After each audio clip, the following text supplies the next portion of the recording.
Is this recording already? Yeah. How's the hair? I normally rock a bit of a side part, but it's kind of a bit shitty today. We're on the wrong focus here. Mm-hmm.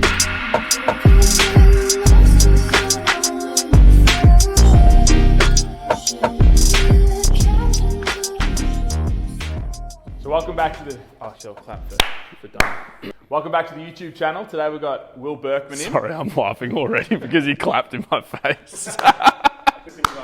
It makes post-production. I understand why you did it. All right. So welcome back to the YouTube channel. Today we've got Will Berkman in. He's come down from Sydney on the Easter weekend to produce a video for us and help us out with some content. So thank you very much, Will. Obviously, Will is an online coach. He's a personal trainer, strength coach, powerlifting coach from up in Sydney. Also the host of Weekly Weights. Well, thanks for having me. Yeah, no worries at all. What are you chatting about today? So today we're going to talk a little bit about specificity, misconceptions about specificity, and how we can write programs that are more effective in taking you towards your goals.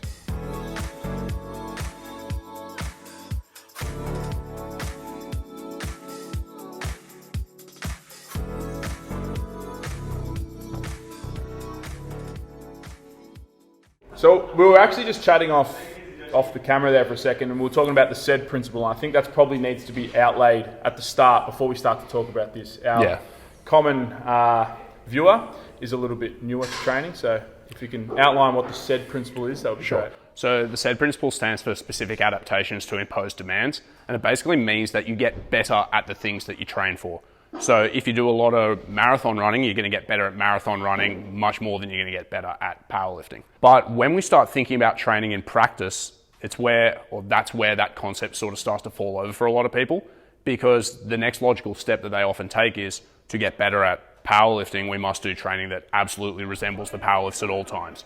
Meaning we do 1RM squats to get better at squats, and anything other than that is not specific. But in reality, specificity exists like we've drawn up here on a continuum.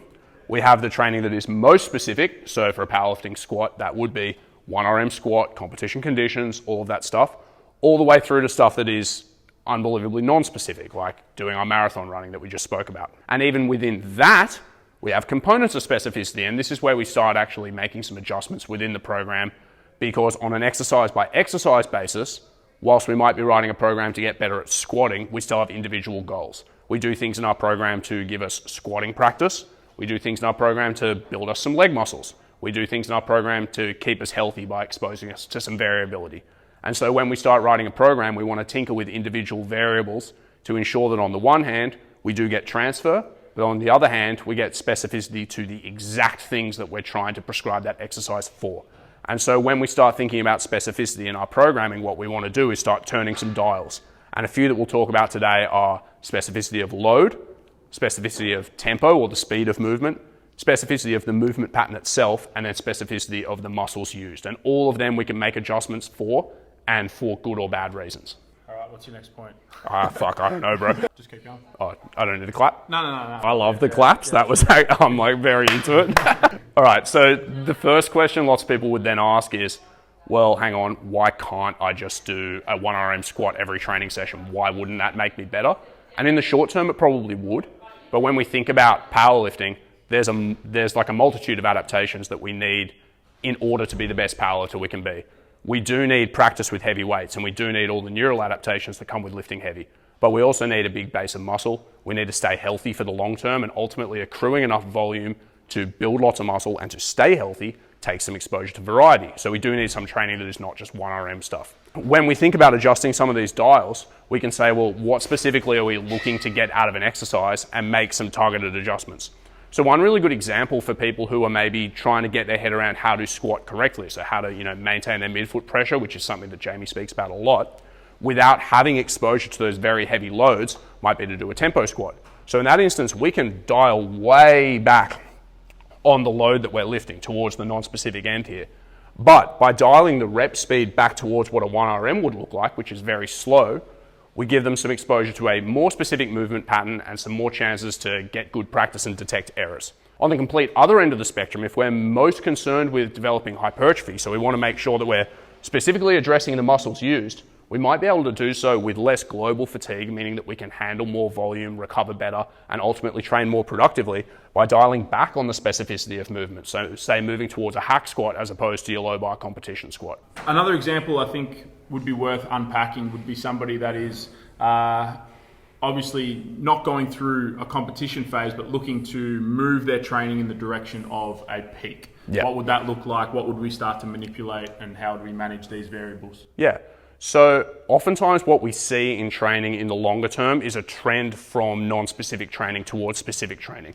Right? So powerlifting is what we call a single peak sport, meaning that we work towards one competition and then we have a long time off. And that's as opposed to something like AFL, where you guys might compete every weekend, right? So you need to be prepared for a long time. And what that means is we have the luxury of time. We can say, well, what are some adaptations that are reasonably general, but in the longer term will help us out? And hypertrophy is the classic example. If you want to be a really good powerlifter, you want to be super duper jacked. But it takes a long time to get really jacked, and the training that is best for you to grow lots of muscle is usually not the best for you to express your best strength. So we might start way towards the non-specific end of this continuum here. We might be doing movements that aren't very specific. We're still targeting the specific muscles, but not necessarily in the exact same positions as normal.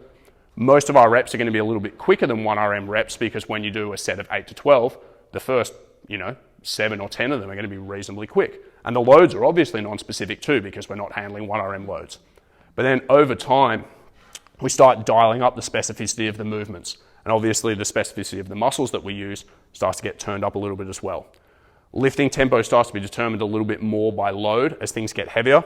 So over time, tempo is going to become a little bit more specific too, until in those last few weeks of a competition where we are getting near 1RM practice and lifting tempo becomes very, very specific. And then load over that whole time is also turning up and up and up and up and up towards competition loads. But even within that, on a micro scale, we're still going to introduce some targeted variation. So as we get closer and closer to a competition, we might have primary loading days where we're doing our competition movements, so highly specific, really heavy loads, which means that our tempos are going to be really specific to competition.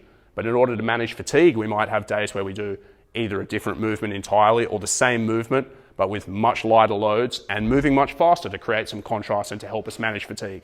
So even then, although we have this overall program thrust that is highly specific, we still have targeted bits of variation in there to facilitate that training goal.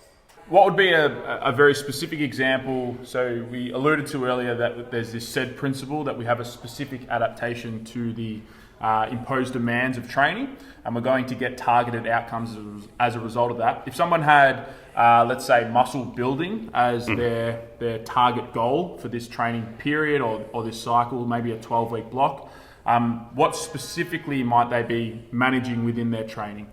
Sure. So let's go even more specific than that. So let's say this is somebody who is trying to build muscle in their chest and triceps because they want to get better at bench. And for many of the powerlifters that I train, they're really efficient bench pressers, right? They sit there with their chest really high, their grip really wide, they have a very short range of motion. When we're training for hypertrophy, we want to put a lot of work through the targeted muscles. That means we want high volumes of training, but we also ideally want to expose that muscle to a long range of motion on a rep by rep basis.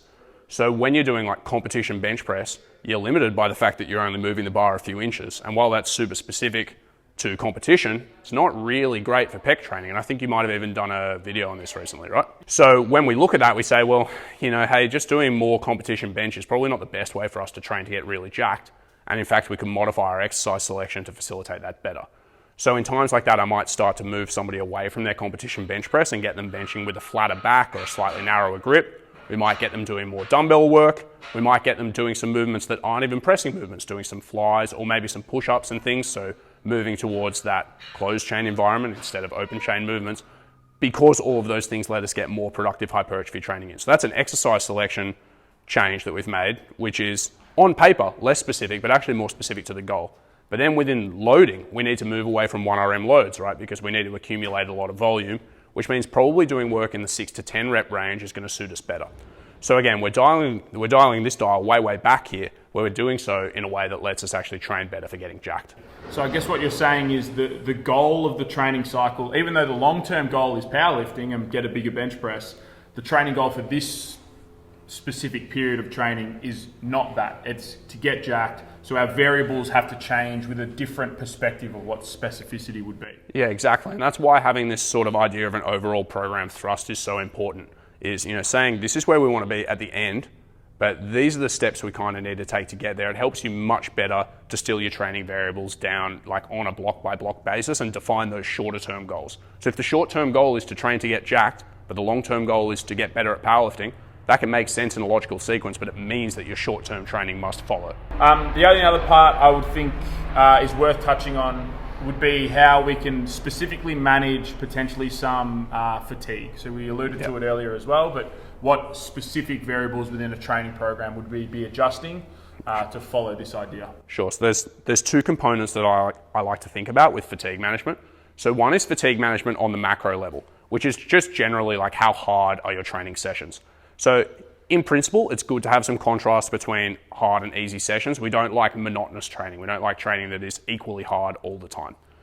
So on a macro level, that means that, say later in the peak, which was the example I used earlier, between your heaviest sessions, you probably want to have some lighter ones. And those lighter ones serve a couple of purposes. So one is by spacing those heavier sessions out further, you allow yourself to recover well enough to express the best performances that you can on those sessions. And again, when we think about these dials, if we want to dial this load way, way up, and we want to have our technique way, way dialed in, we just can't do so under heaps and heaps of fatigue. You can't do your hardest leg workout of the year and then the next day go and try and squat a 1RM. It doesn't work. So in order to do that, we need to space our sessions. Light sessions allow us to do that whilst preventing us from detraining. We still get some technical practice. So on a macro level, we create some sessions that are lower stress. And we do that by dialing the load back, by dialing the tempo towards non-specific training. So you give yourself some lighter training with lower RPEs, the bar moves faster, you feel fresher, but you've still had some exposure to squatting. So it's good in that respect. That's the macro level. But on the micro level, we've got to think about what tissues are being stressed. So if I'm doing a competition low bar squat, say, the point at which my quads are maximally taxed and the positions that I'm assuming under load are really consistent all the time, right? Because I'm trying to do one movement as absolutely efficiently as I can. On a muscular level, that means that my quads are most stretched in specific fibers at specific lengths all the time. And so some exposure to variety can also help us control fatigue at the muscular level. And so that's a really good argument for us still including just a little bit of training that takes us out of those positions to keep those tissues healthy. And again, that might be as simple as just changing your bar position or doing some of your lighter work with a front squat or a safety bar squat. Or it might mean some exposure to movement patterns that are different but still work the quads. Again, just to keep things healthy and ticking along. And that can still be couched within that macro principle of lower stress training. So it can be some lighter, easier work that is less specific on paper to 1RM powerlifting, but gives you the tools and the space to recover so that your 1RM training can be really, really good. Does that make sense? Yeah, definitely, without a doubt. So we're just going to transition our movement patterns towards specificity when we need them and a way to provide some variety. But that can happen not just on a global level in the program design, but also in a week to week to provide some variability to tissues and structures. So you know how before you said you need to have that sort of block specific goal. You say, I'm going to train for hypertrophy. So I'm going to do my hypertrophy training this block. Well, similarly, on a session by session and even an exercise by exercise level, we have to say, what is the goal of what we're prescribing here and how can we best prescribe for it? So if your session is, this is my high output heavy squatting session, then you better prescribe high output heavy squatting. But if it is the session that you are doing to let fatigue come down and keep your body healthy, then you start again turning these dials to make sure that we're going to be specific to that goal in that session. I like it a lot. I think we'll leave it there. Donnie obviously hasn't filmed this. We've got JP behind the camera, so yeah. Shout out JP. What's up? We'll pass all this to Donnie, and he'll sort it out for us. But thank you very much for coming down. Obviously, you're one of the hosts of Weekly Weights. Where can people listen to that? What if they want to see more in-depth discussion of training topics and all that? Sure. So Weekly Weights you can find on Podbean and on iTunes. It's also on Spotify now. So check it out, any of those places. You can find me on Instagram at w.berkmanpt or email me at will@willberkman.com. Crazy, nice. And then you got to flex and say happy lifting. Happy lifting. Crazy. Done. How do you think that went, William? Okay. Are you really hot and sweaty? I am actually kind of hot and sweaty. If I can film videos, how do you feel? I feel good. You look very relaxed. I feel good. That was good. Sick. Good times. We'll get some overlays for Donnie.